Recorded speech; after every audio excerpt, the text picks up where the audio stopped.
السلام عليكم. اليوم ان شاء الله غادي نقدم لكم الكاليط ديال الدرهم اللي كيتباع في الزنقه. كيجي بنين وسهل في التحضير، كيجي خفيف ومكونات بسيطه.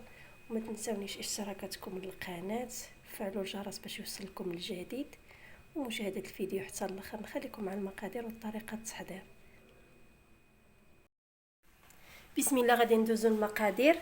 هنا عندي 2 معالق كبار ديال الزبده بحراره المطبخ، عندي كاس مع مرش ديال السكر سنيده، كاس مع مرش ديال الزيت، كاس مع مرش ديال الماء، عندي 2 بيضات، معلقه كبيره ديال العسل، عندي واحد الفاني جوج خمارات ديال الحلويات، وهنا تقريبا عندي 300 غرام ديال الدقيق، 4 د الكيسان. هنا غادي ندوزو للطريقه. هنا خديت الاناء، غادي نضيف فيه واحد شويه ديال الملحه، غادي نضيف 2 معالق ديال الزبده بحراره المطبخ،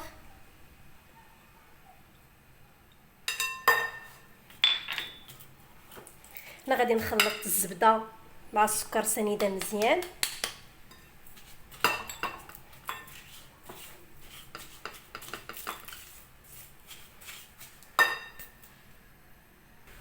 هنا كتخلط الزبده والسكر سنيده مزيان حتى تولي بوماد. غادي نضيف 2 بيضات. بسم الله.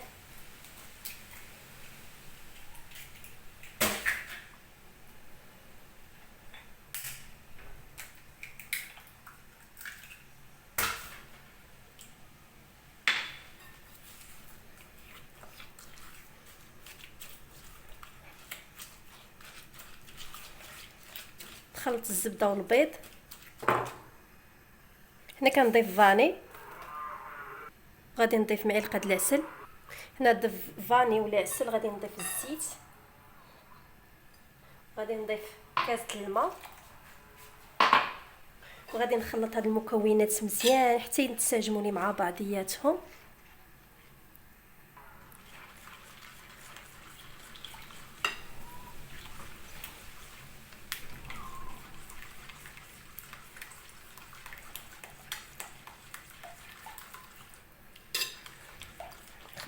خلطهم مزيان. هنا غادي نضيف هاد الكميه ديال الدقيق، غادي نضيف 2 خمارات،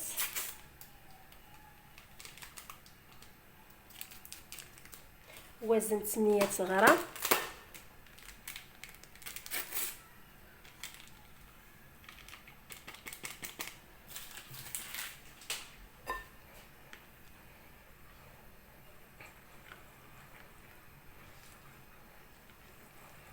هنا العجينه خصها تجي خفيفه، ما تجيش ثقيله.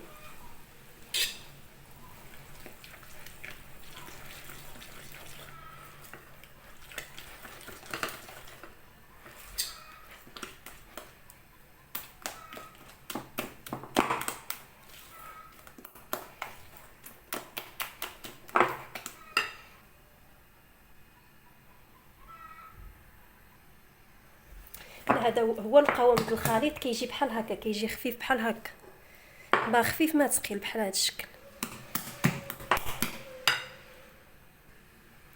هنا كناخذ هاد لابوش هذا، وكناخذ هاد البوق هذا مسنن. هنا غادي نعمر العجينه نتاعي. هنا عمرت الخليط ديالي في لابوش بحال هكا. هنا كناخذ اللاطه،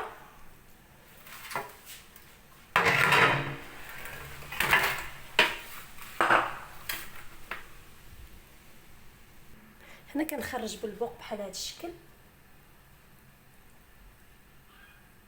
ندور بحال هكا بحال هكا. هنا كنخرج الكاليطات نتاعي كبار.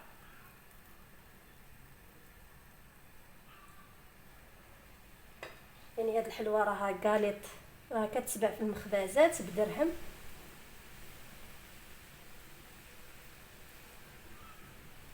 هانتوما على شكل وريضه بحال هكا. هنا العجينه خصها تكون خفيفه، يعني ما تكونش ثقيله باش تجيكم ساهله. انا غادي نمشي بنفس الطريقه تنكمل.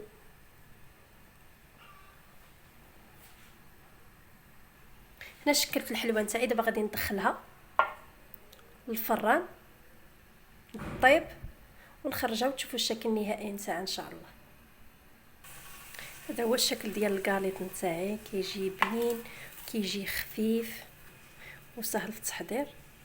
كنتمنى تجربوه ان شاء الله غادي يعجبكم، وشكرا والسلام.